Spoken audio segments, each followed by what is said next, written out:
Hi. I guess we need to. No, no, We're no. calling now. I'm talking first. You're talking, and then after. Okay. So, friends, that gives you a bit of a taste of Sagi and Noam. They haven't changed very much. They always want to talk first. They don't care who else is on the call. They just want to be out there and get their voice heard. We're I just so am Rabbi excited. Jared Grover. I know. I'm the rabbi of Beth Tikva Synagogue, where we had the honor of having Noam and Sagi as our shlichim, our emissaries, our young emissaries from Israel, about 6 years ago, 2015, 2016. And they were really a wonderful pair, worked We were the best pair. extremely hard. And we learned a lot from Sagi and Noam. I have to say, I remember a lot of what you taught us. It was a difficult year when you were in Toronto. You guys didn't always have it easy. So I'm curious today to hear about your life since coming back to Israel. I know you've been in touch, obviously, with some of our congregants, but many of us don't know what you've been up to and where your life has taken you. And that's what this is about. As I was saying to you guys earlier, we're disconnected from Israel in more of a way than probably we ever had, than we ever have been.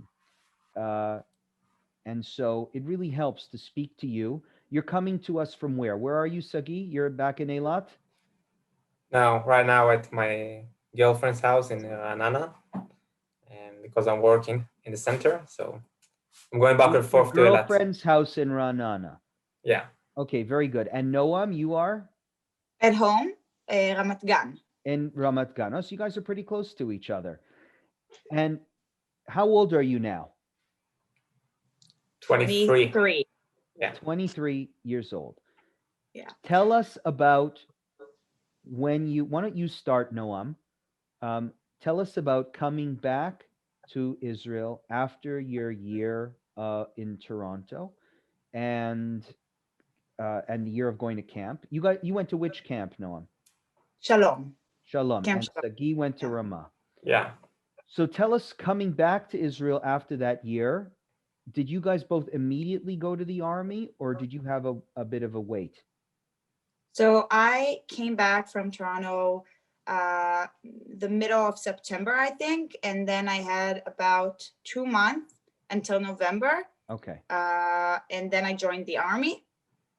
I have to say that it was quite hard coming back from like this amazing year and then not doing anything for 2 months. I got homesick from Israel to Toronto pretty Really? quickly. Yeah. I regretted not staying longer after the year ended. Because all of your friends were already in the army. They didn't have any time for you, so you felt Yes. very I lonely. was home. I was home watching TV, Right. Netflix, kind of like quarantine. Right. Yeah. And then I joined the army. I was operations officer in the Israeli Air Force. And so I was in the army for about 3.5 years, which is 1.5 years That's more right. than Longer girls. than you have to. Yes, because I was an officer.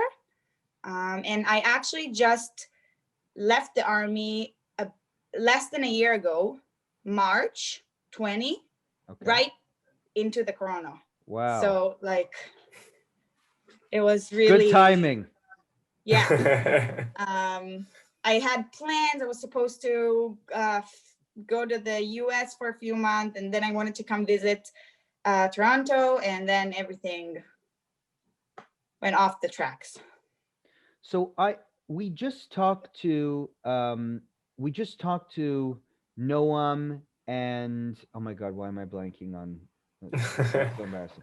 Noam and Ronnie, and she's also an officer in the Air Force, and she was telling us she trains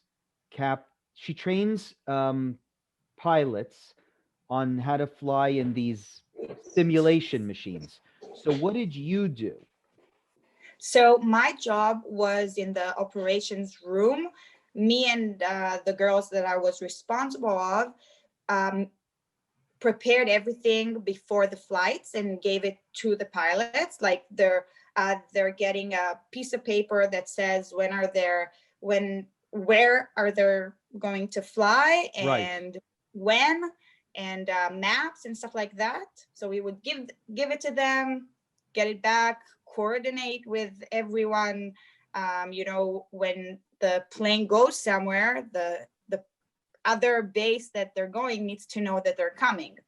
So talking to them, making it all planned and work. And so you were on the ground making sure that the flight plans for all the pilots, that was your job, which requires a high degree of technical skill.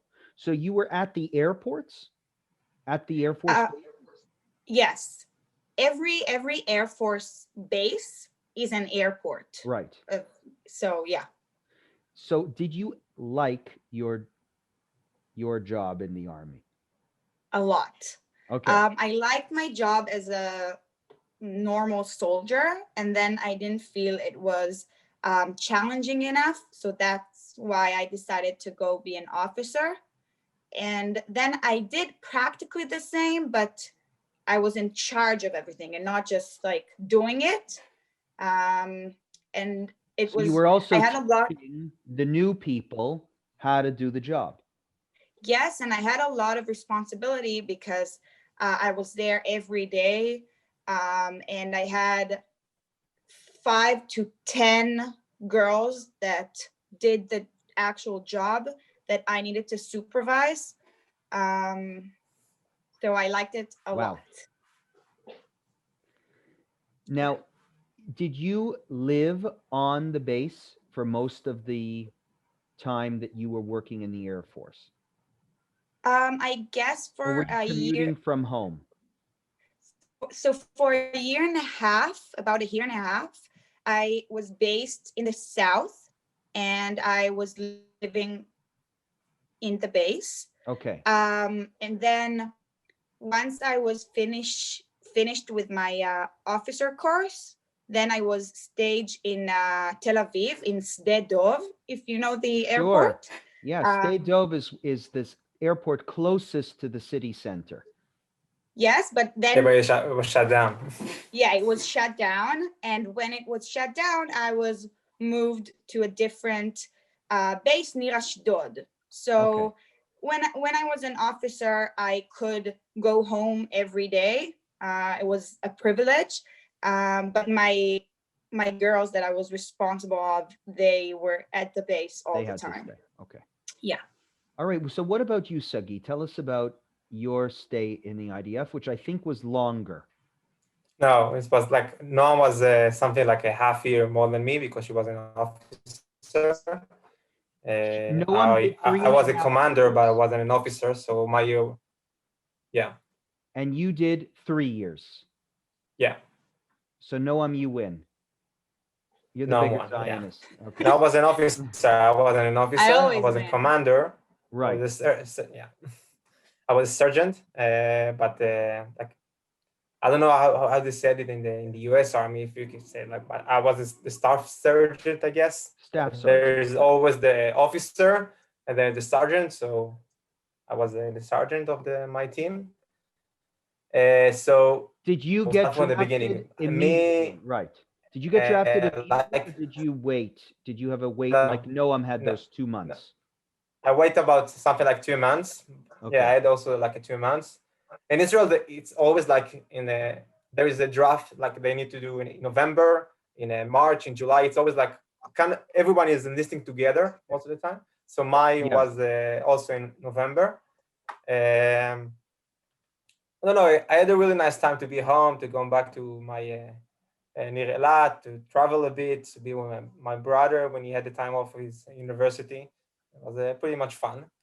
And for then those who remember, who don't remember, Sagi is a twin. Yeah, I have a twin brother. It was a great time to catch up and see some of my friends, even though most of them was in the army, but during the weekends. And I think that getting into the army was like a tough start. I was a combat fighter in an intelligent unit. So pretty much of like the content of my service, I can't really tell, especially not on video. So I think that the big change for me is like when I was in Toronto, I was like in the top of the world doing, traveling everywhere, was responsible of stuff. And then when you go into basic training, they basically take this, like the civilian you are, like me as Sagi, and then they are making you a soldier. So they kind of like breaking your image of being a civilian and then transferring you into be what is right to be a soldier. And most of the stuff I can say about Shinshinim, you need to be creative and offering stuff, how to do stuff better. And when you're a soldier, tell you, wait a sec, now you're a soldier, you have a command. We don't care about your ID. We don't care who you are. Now you're a soldier like everybody else. That's right. Then you're going to start see from the bottom. Start from the bottom. And for me, it was like a really tough experience. And it's actually, it's the opposite of what the people in Toronto want from us, because you want to know who we are. It's like our identity is what matters. And then in the army, not so much. At the beginning, That's they don't so really interesting.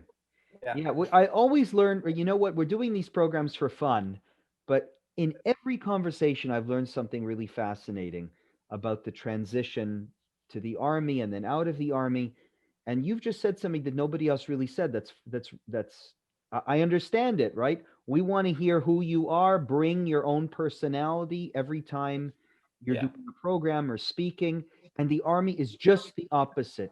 We don't care. I think it's not really, it's like, it's correct-ish, because, in the beginning, they want to build you as a soldier. And when you're a soldier, you need to know that there is sometimes command that you don't understand and you have to follow them. And you're part of a big organization. And I think that in the end, I think what makes a good soldier, it's what he can, is the values and the things that he brings from home. But in the end, until you will bring all these qualities and or what is he good at and what kind of person he is, and how, these people are going to be in a commanders or going to be officer like Noam, because they was, extraordinary than all the rest of them. But in the beginning, they want to be, everybody is equal. Starting from the bottom, you need to prove yourself. If you argued, you're going to prove it. But now everybody is equal, and then we're going to build it up. Right. And I think that also a big part of my training was also physically. And I think for me, even though I said it in Toronto, it was very cold for me. I think in the army, it was much colder than it was in Toronto, if I can compare it. I think I had a time like I was freezing cold, even though I said like in Toronto, it wasn't that cold. It's in my basic training, and my training, like in my own time in the army. Basic training. So my basic training was basically all over the country, like it's some of the south, some of the north. Because we talked to Omri, who was a couple of years before you, and Omri did his basic training on the border with Egypt. And it depends on your unit. At night, he was in a mixed unit, one of the first mixed units. And he said in those nights, it would get freezing. And it's not that the temperature is below zero. It's that you don't have a jacket. You don't have anything. Desert, freezing cold. Right. You're out there in a shirt and... It's also the wind. The wind is like killing you. Right. Yeah. Okay, so you thought you had it bad in Toronto, and basic training crushed your spirit and your body. Yeah, I think this was hard, but in the end of it, when I look back at it, it gave me a lot. I gained a lot from it. Also, understanding that physically, there's dreams.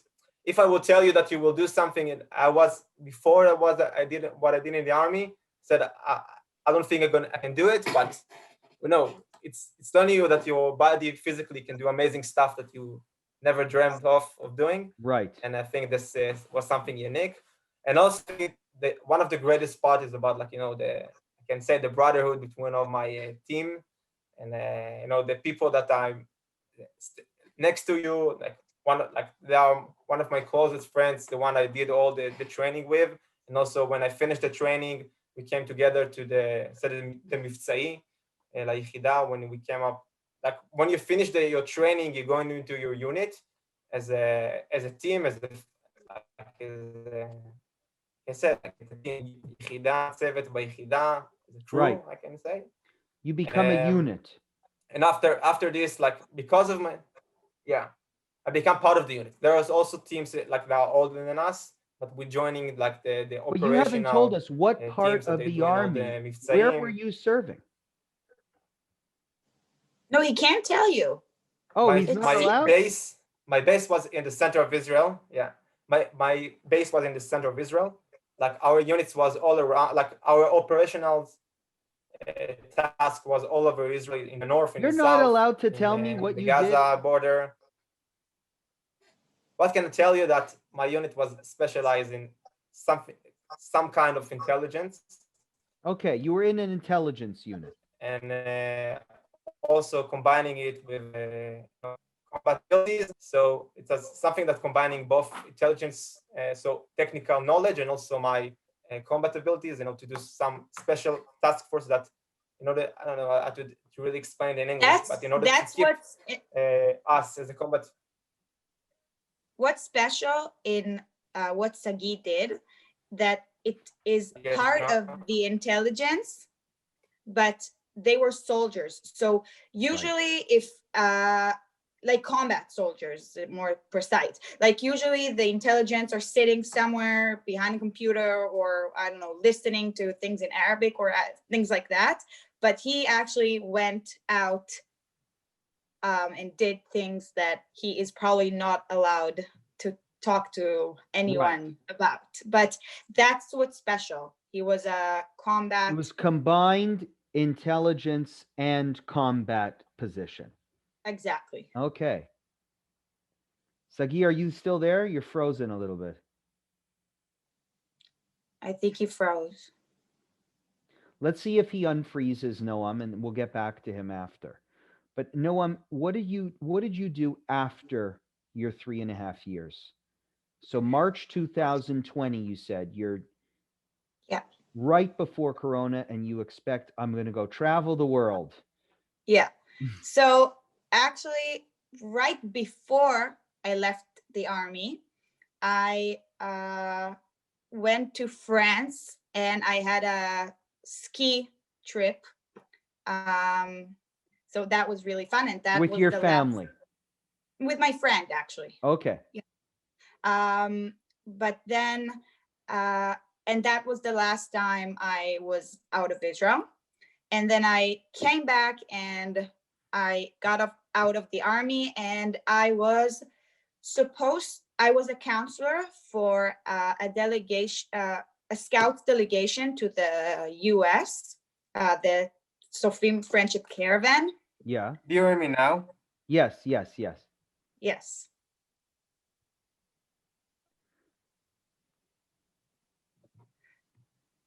So, so I was supposed to be a counselor, and we were preparing the kids to do it. Sagi, we see you twice. He's a twin, I told you. So we were in a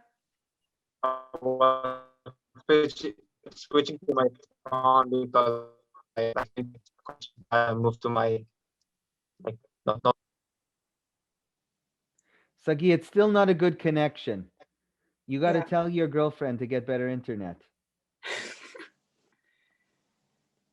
You froze again. Let us know when you get it together. Meanwhile, Noam's telling us about the friendship caravan that she never got to go on. Yeah, so we had the preparations going on in Israel, and then they said to us, okay, we're gonna freeze everything. We're gonna see in a few months what is going on. And then obviously they canceled it. Right. So then I did my psychometric exams, I think that's how you say it, to get into university. Right. And so all my plans actually got moved up a year, because I decided that, okay, if there's nothing else to do, I'm going to go. May as well apply right now. Yes. And I was lucky because I already knew what I wanted to study. So it was either doing it this year or next year. So it doesn't really matter at the end. And so I don't know, should I tell you what I'm studying? Of course. So I'm a student in Bar Ilan University, and I'm studying law to Very be a good. lawyer. So in Israel, you don't have to get a bachelor's degree in order to study law. You can go directly, I think it's the same in Canada. You can go directly, very, very smart people can go directly into law school. So that's a very difficult program to get into, Noam. Yeah, so actually my dream was to go do it in Tel Aviv University, but because everything was so in a rush, because it was already late in the year, it was June, I think, when I decided to apply. Right. So Tel Aviv didn't work out, and I went to Bar Ilan, and I actually enjoy it. We have classes that I think, Rabbi Grover, you would be really proud that I'm taking. It's Bar Ilan. They have a very, very good Jewish studies department. Yes, so I have Jewish studies. I have an amazing professor. He's actually a doctor, but he's a archaeologist, yeah. Archaeologist, yeah, thank you. And so he teaches us everything about Israel in the Bible time. And it's really interesting. I actually really like it. And how many years is that program? When are you going to get your law degree? So it's 3.5 years, so like 7 semesters. Okay. And then when I'm finished, I have to do 1.5 years as an intern in a law firm. Okay. And only then I can do the מבחני לשכה. Yeah, that's the bar exam. Yeah, the bar exam, the Israeli bar exam, which is apparently really hard. There's like a 50% pass people rate. that are, Yeah. And then I'm officially a lawyer. So Wow. it's a long time. Yeah. So maybe public speaking at Beth Tikva is helping build your confidence to present arguments in front of a judge. Well, we did the Shabbats where... Right, and the debates that we did. Yeah. It was a good one. That definitely prepared me. That's amazing, Noam. I'm so happy for you. Thank you. Wow. The debate was about like if all the Jewish people need to come to Israel. All the Jews make Aliyah, right? Yeah. The best thing, by the way, about Bar Ilan University and the law program, the law program in Bar Ilan has an agreement with York University where you can do exchange program, and in my 3rd year. So I'm thinking about it. I might be coming to York for a semester. That would be cool. That would be very cool. Let's hope you're able to do it. We're going to get into the restrictions now on what you guys are looking at in Israel in terms of your everyday life. But Sagi, can we get back to you now? You have a better internet connection? Where we stop? You want to move to the next question or keep asking about the army? Well, we were talking about what you were doing. We basically came to the conclusion that you can't tell me what you were doing. It's something intelligence and combat. Yeah, I think for the people who are interested, so it's like something like a combination of being also intelligent soldier and also a combat soldier. Yes. I had to learn certain tactical like skills and also use it in combat field, and that's pretty much it. So let me ask you, I asked Noam, did you enjoy the 3 years that you spent in the army? I mean, I guess it's a weird way to put it. Do you feel like it was a good 3 years? How about it was really some parts are not enjoyable.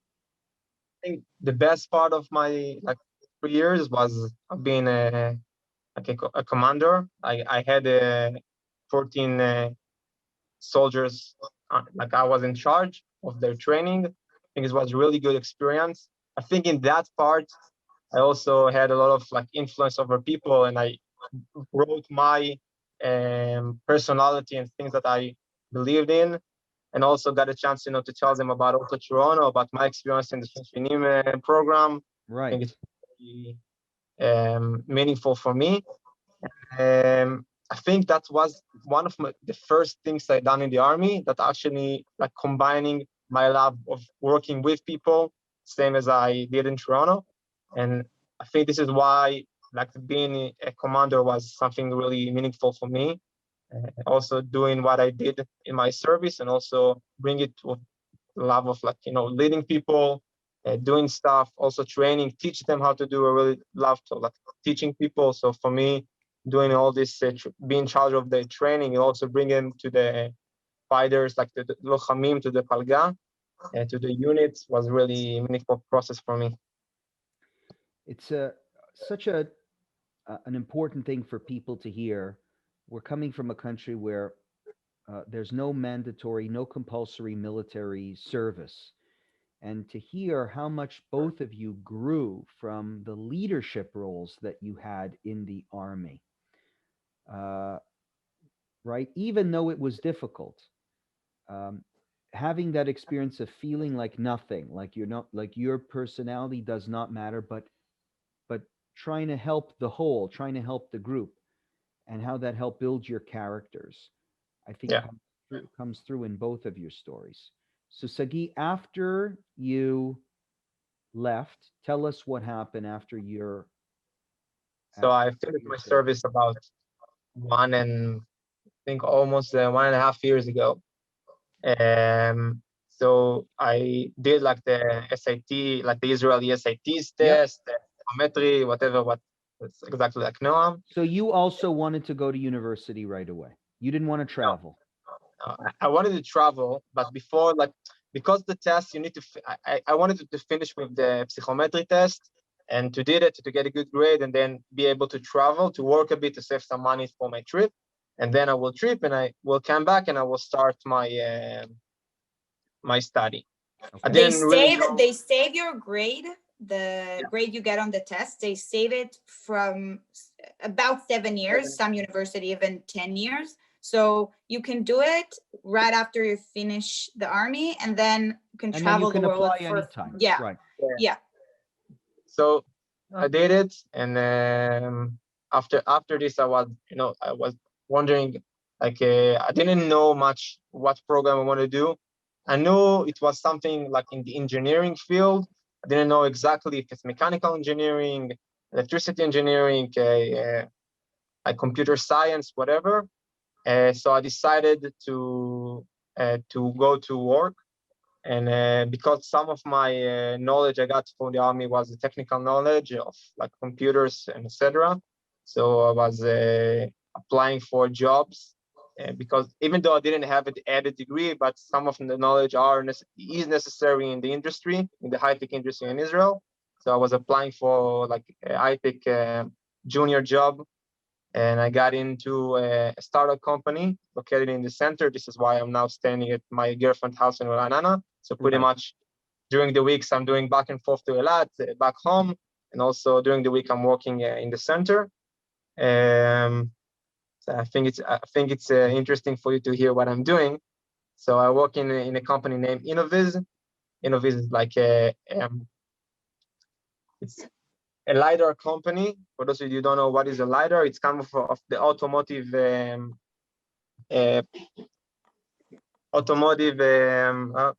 excuse me.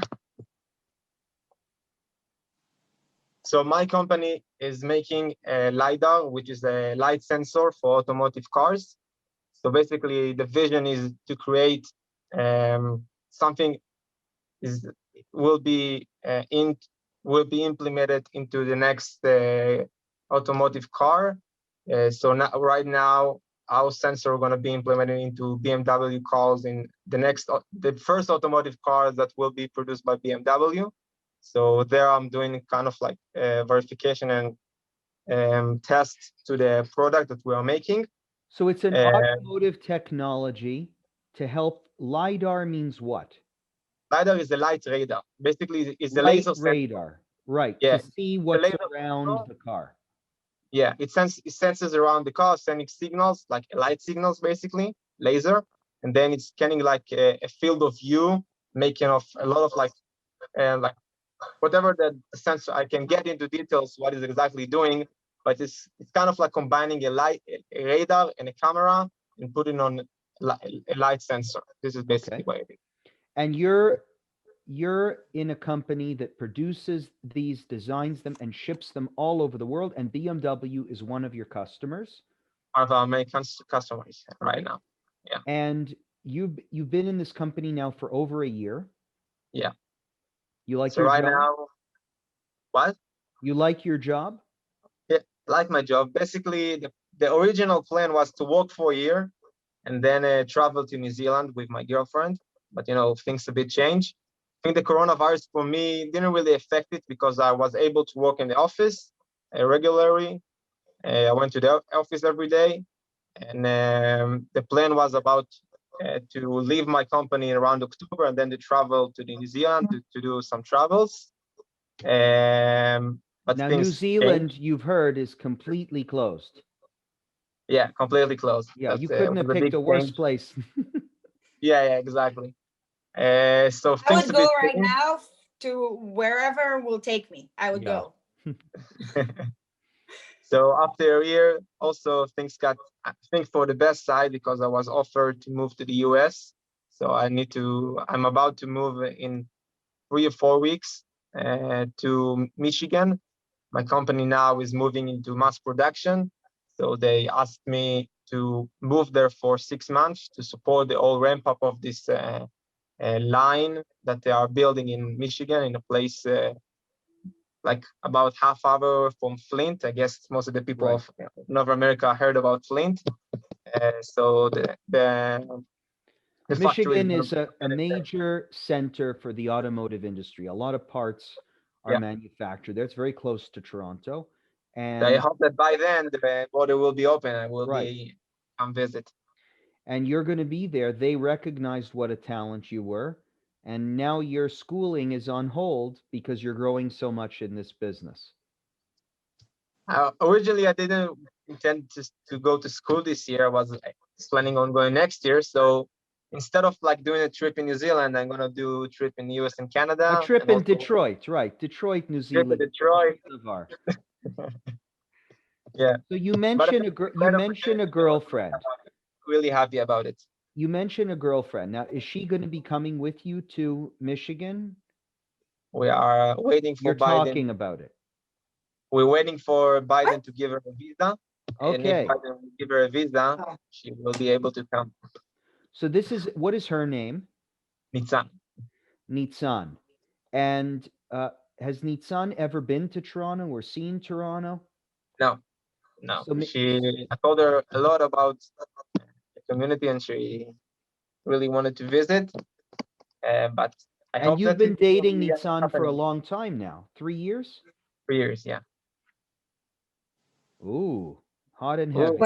What about a ring? Put the Sagi? ring on it. What about a ring?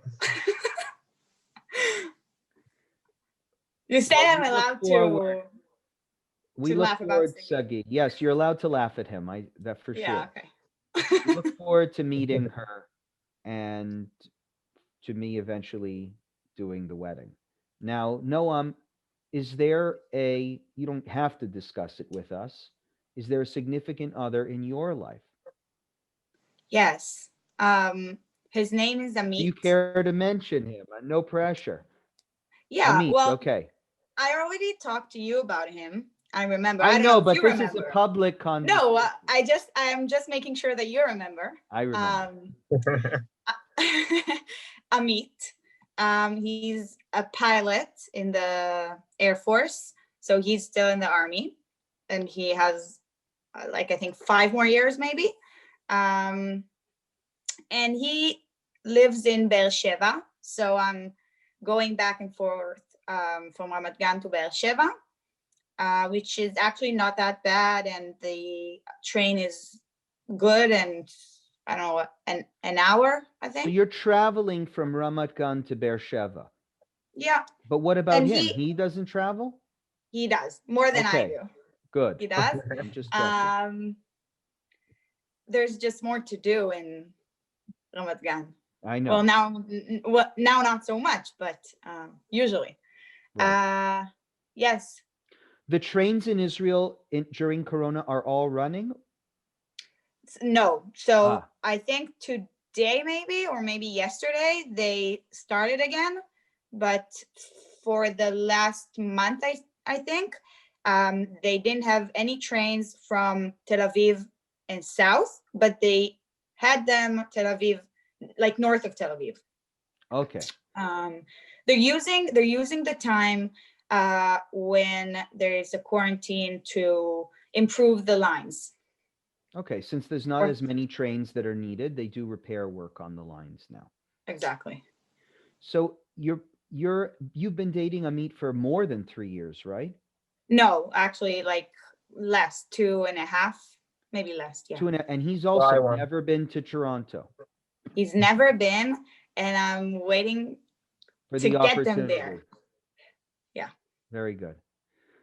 So tell me about life in Israel today. Let's just spend a few minutes talking about the circumstances in Israel right now.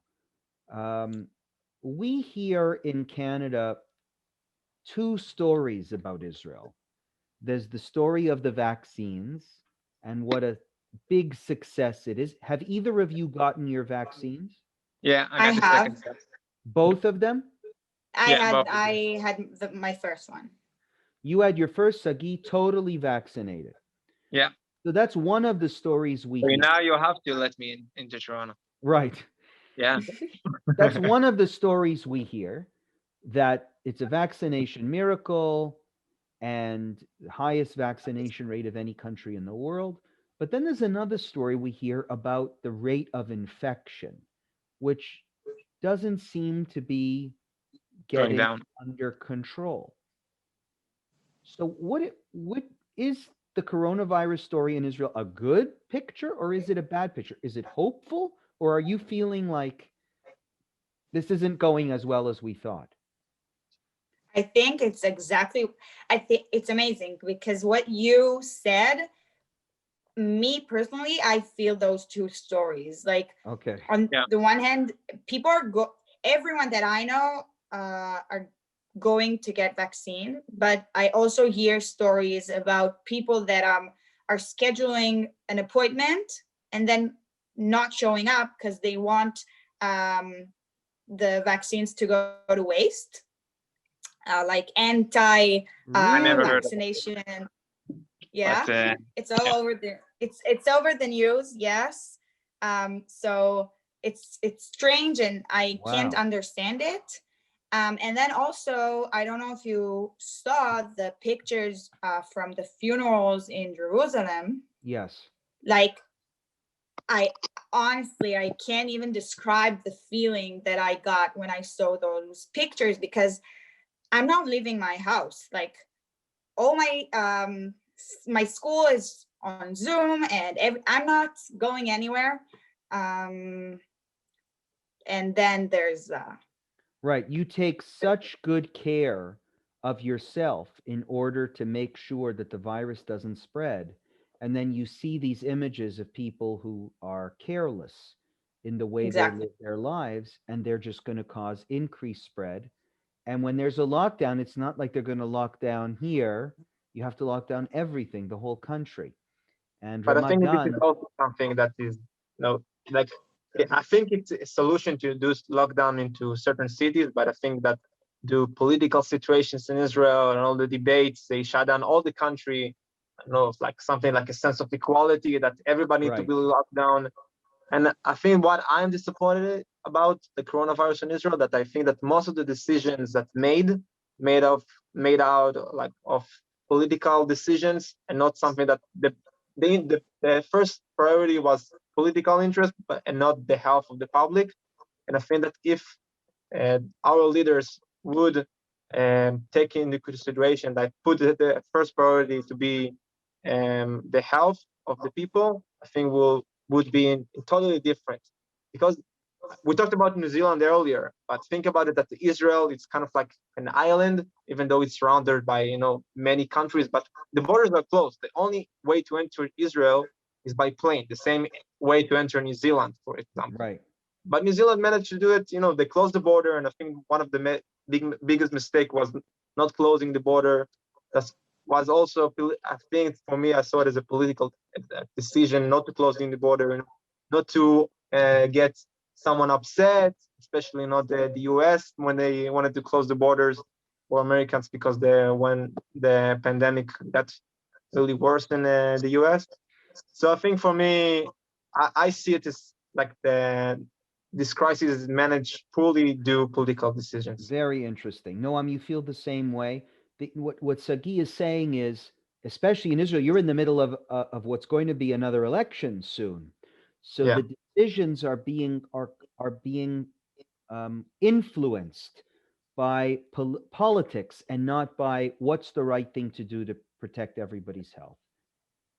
Yes, and I think that is what causing the public to not have faith in the decisions, Right. because like they're saying everything is shut down, and then they're not, like you see But those then they allow the pictures. funeral to take place, and they Yes. don't arrest anybody. Yes, and so you feel okay. So what is going on? Right. The Like, government isn't serious.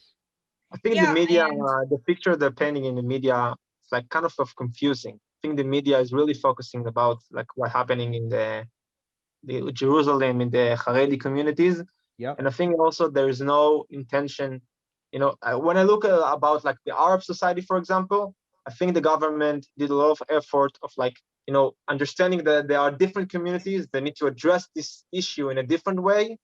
But in for the Haredi communities, like it was really, they didn't try to understand that they have different need from us as a Chinonim, and how to address these issues and make them be cooperative. Because in the end of the day, we need to be cooperating, and everybody have their different needs. Our Haredi communities have different needs than what I have, and also from an Arab citizens that have different needs. But I think if the government did, so should have done steps that will be, taking into consideration that the needs are different, we would be in a totally different place. I think I could never understand how come they just don't listen. And then I had an article that I needed to read for school that is talking about how Orthodox people in Israel have a difficulty to if the rules are not aligned with their beliefs, so they have a real issue.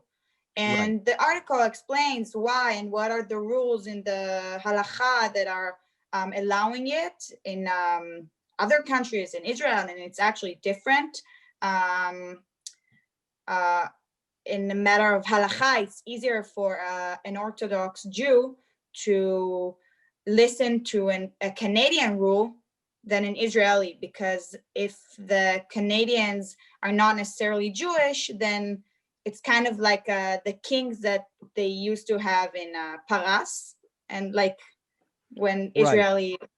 So I couldn't understand it, and then I read it, and I said, like, somebody needs to, like Sagi said, be focused on the other communities. It's kind of like a different country in a Fights matter. are always I think most this intense. is interesting because like when we came to Toronto talking about Israel, and I think what me and Noam really tried to do is to bring the diversity in Israel, but in the opposite way, when they in the Corona pandemic, like they're trying to treat everybody equally, and it's not really working. And I don't know Right. how. I think it's for me it's just interesting to know what's going on in Toronto in that sense, because there are a lot of like diversity in the communities in Toronto, because it's really like multi religions and multi Yes. like very diverse population, and how in Toronto they address it. So I pick up two things. Noam, from what you're saying, that fights are most intense when they're within the family. The most intense fights are within the family. Yeah. When you're living in Canada, the United States, you can make peace because they're different than you are. But it's a different dynamic in Israel because you're fighting with people who you feel comfortable fighting with. That's the general approach. So of course, fight Yes. over something like this. And Sagi, you're also saying something important about how the government could have done a better job at addressing the different elements of Israeli society and asking, what does this community need and how can we facilitate their following the health guidelines instead of just blanket assuming that all of society will act the same way. I wanted The to ask you, way, Sagi. I just want to add Sure. one more thing. The way I see it, the way I try to think about it is, what if to save the world from a pandemic, you need to eat meat every day, but then vegetarians don't want to eat meat. Right. Like, that's how I see it. For So you them, have to negotiate with the vegetarians specially. yeah, so for the Orthodox, the extreme Orthodox, studying Torah every day is, it's their belief, and Yes. like they have to do it. And it may not make sense to me, but like for vegetarians, they wouldn't eat meat no matter what, because that's what they believe. And I'm not, it's different, but that's how I try to think about it. Like, everyone has something that is important to them. So that's how I try to think about it. Noam, And I make can sense see of that the law concept. school is having a very good effect on you. Reasoning very well. You're I'm seeing just the saying, arguments in your head and able to see things from the other perspective. So you're I'm trying to understand, because then there's just hate, and that's not the way that we don't have I a lot want. more time. So I want to have two questions. First of all, two last questions. First of all, tell me about your families and how they're doing.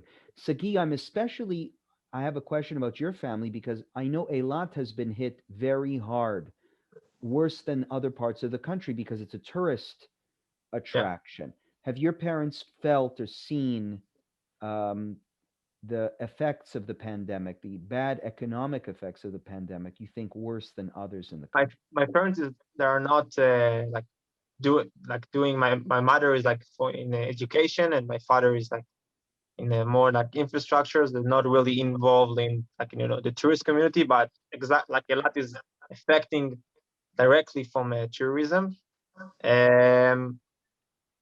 For me, like a lot is like empty, like really empty. It's like really weird to see. There are some like something unique about it because it's really like weird to see that the city is empty, the beaches are empty. For me, as someone local, to go to the beach and where everything is empty is kind of nice sometimes. But in the other end, I think that it is sad to see that a lot of businesses are closed, and the hotels, like it's like a lot of people in my like friends and their parents are based on this like tourism, and they got affected really badly. I think like most of the Israel, but especially in that sense, the whole city is like completely shut down, and it's really hard for people to be in that situation. And your brother? My brother right now is in the army, so he's pretty much like he's most of the time on the base in the base. So like it's regular. It's like he's staying in the base. You have a younger sister, right? Yeah, my sister is she's now 17. She's in grade 12. Yeah, she's doing her bagruyot, like learning through Zoom all the time. And like I think this is like something that is the same in Toronto for all the kids. I need to study through remote. Yeah. Right. And Noam, your family, give us an update. So my father is a lawyer, and he kept working the whole time. My mom is writing her PhD, and so she's doing it from home instead of from university.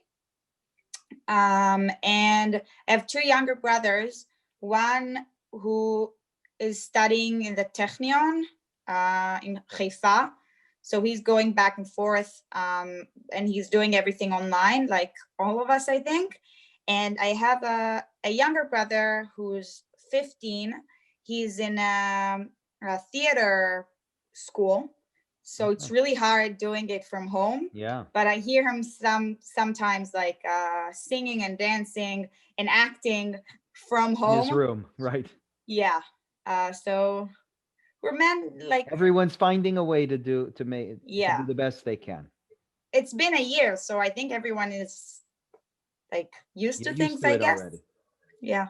Okay, one last question. So let's look back on your year as Shinshinim. Question to the end.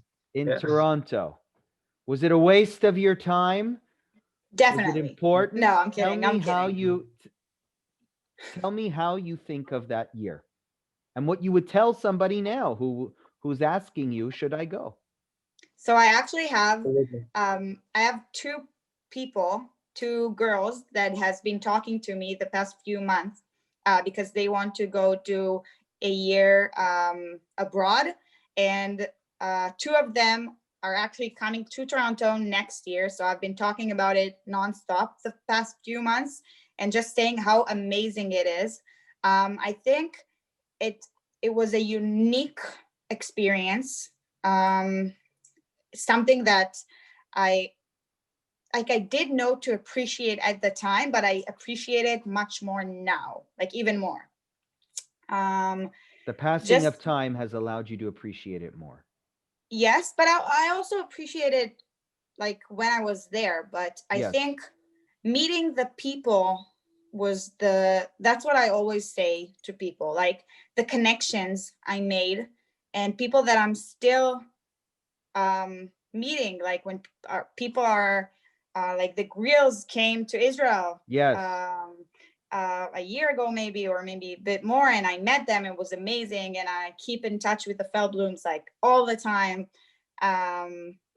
and it's amazing. And I have to say that I thought about it today, how amazing it was with Sagi.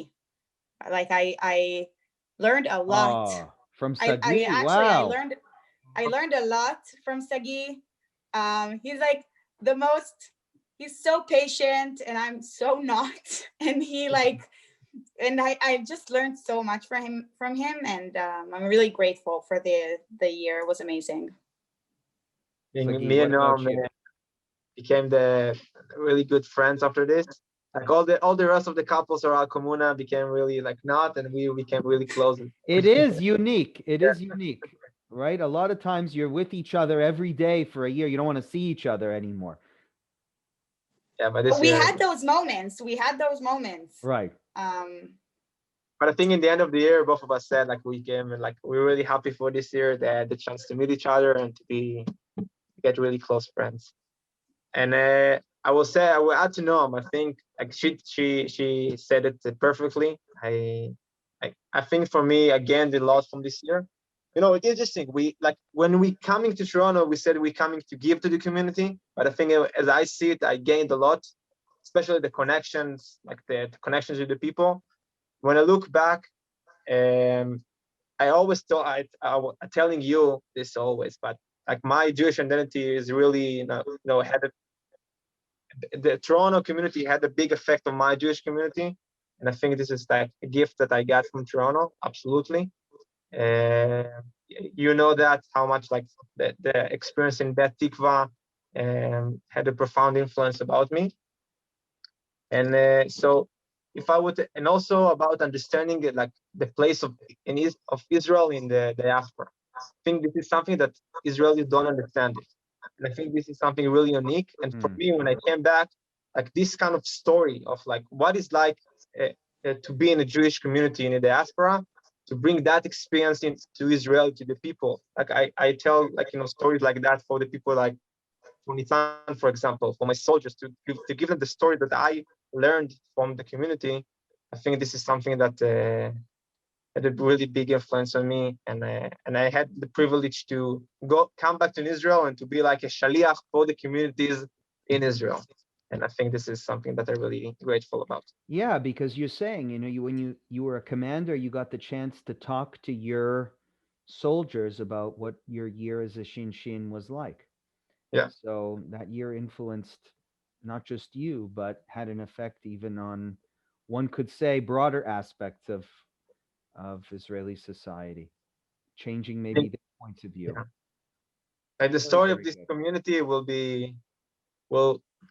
will continue with me for the rest of my life, for example. Absolutely.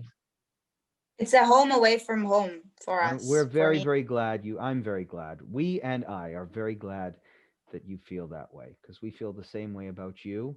You're part of our congregational family, and you both know that you have a home in Toronto, And when we show up at your doorstep in Israel, when we go and visit, we hope you treat us the same way. I'll be there in a couple weeks, okay? I need a king size bed. I have it right here. Toda rabba. I'm going to stop the recording now, but it was great spending this time together, reflecting on the past 5-6 years of your life. And I know that I'm not alone in saying, I'm sure our viewers like me are going to be super, super impressed with the Feel young free to adults that contact you us turned out to be. Feel free to contact us pleasure. by email or Facebook, or we're here. If anyone wants, I have their email address and their contact information.